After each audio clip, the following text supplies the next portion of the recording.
Racism and Similarity in Psychotherapy. Part 1. The Heart of the Argument. Richard Tan's paper reminds us of something we'd often rather not face. Racism shows up in therapy, even when no one names it. When a therapist and patient come from different racial backgrounds, unspoken feelings can fill the room. Sometimes, these feelings work like a shield, protecting against the pain of difference by trying to erase it. At its core, racism in therapy is about control. Instead of allowing someone to exist in their difference, racism tries to make them the same or worse, to dominate or diminish them. This is the fantasy of we're all the same used as a defense, not as a truth. And when that defense takes over, growth and healing stop. Part 2. Key ideas. A. Racism as a defense against difference and dependency.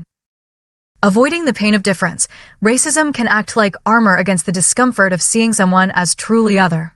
When this defense wins, difference gets destroyed, and in its place comes anger, hate, or violence. Deep roots in childhood, that fear of difference ties back to our earliest experiences of needing someone and the terror of losing them. When dependency feels unbearable, the mind looks for ways to make difference disappear, by degrading, erasing, or controlling it. False sameness. Sometimes we try to cover over difference with a forced sameness. But this isn't real connection. It's an illusion of control that keeps us from growing. B. Racism and primitive defenses. Racism lives in our most primitive defenses, splitting the world into good and bad, denying what we can't face, and projecting unwanted parts of ourselves onto others. The presence of the other can feel like a threat to survival, so the impulse is to destroy difference to protect the self. C. The work of transference. Why interpretation matters. In therapy, racial difference is a powerful space where projections land. If those feelings aren't named and worked with, the therapy stalls. The therapist's challenge. Therapists bring their own biases and histories into the room. For therapists of color, especially in white-dominated societies, the weight of prejudice is both professional and personal. Staying grounded is hard when racist material feels immediate and cutting. Patient rejection. Some patients reject a therapist of a different race, claiming they can't understand me.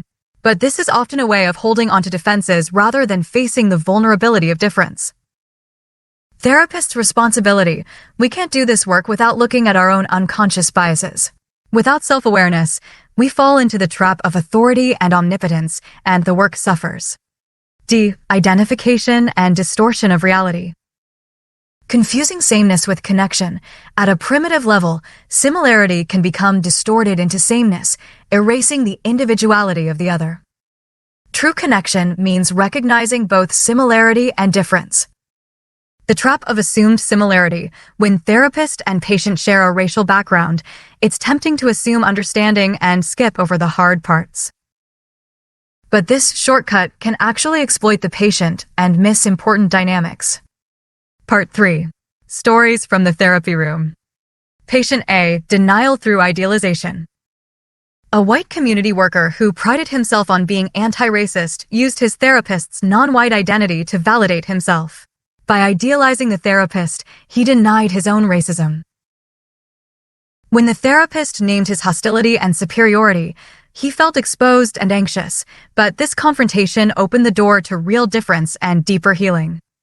Patient B. Denial through superiority.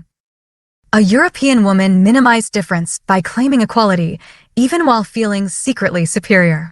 She dismissed the therapist's accent while denying her own. Once she acknowledged her shame and envy, she was able to reclaim parts of herself she had disowned and face her own racism more honestly. Patient C. Omnipotence and splitting. A Eurasian man tried to survive his racial anxieties by flipping between identities, white superiority and black inferiority. His fantasies destroyed difference and controlled the therapist. Through confronting his racist projections, he slowly began to take back devalued parts of himself and acknowledge goodness in both himself and the therapist. Group supervision, evading difference together. In a group setting, students and supervisor alike became caught in a parallel process, avoiding racial difference by projecting fears onto a patient's husband. Only when this was named could the group see how they had slipped into the same defenses they were analyzing. Closing reflections. Tan's message is clear. When we erase or deny difference, we stop therapy from working. Racism, whether through idealization, superiority, or omnipotence, is always a defense against vulnerability and loss. The call for therapists is one of courage. We must do our own work, examining our unconscious biases and fantasies about race. Only then can we hold space for the patient's projections, acknowledge difference, and build real connection. Comfort might come from sameness, but healing comes from the brave work of facing difference together.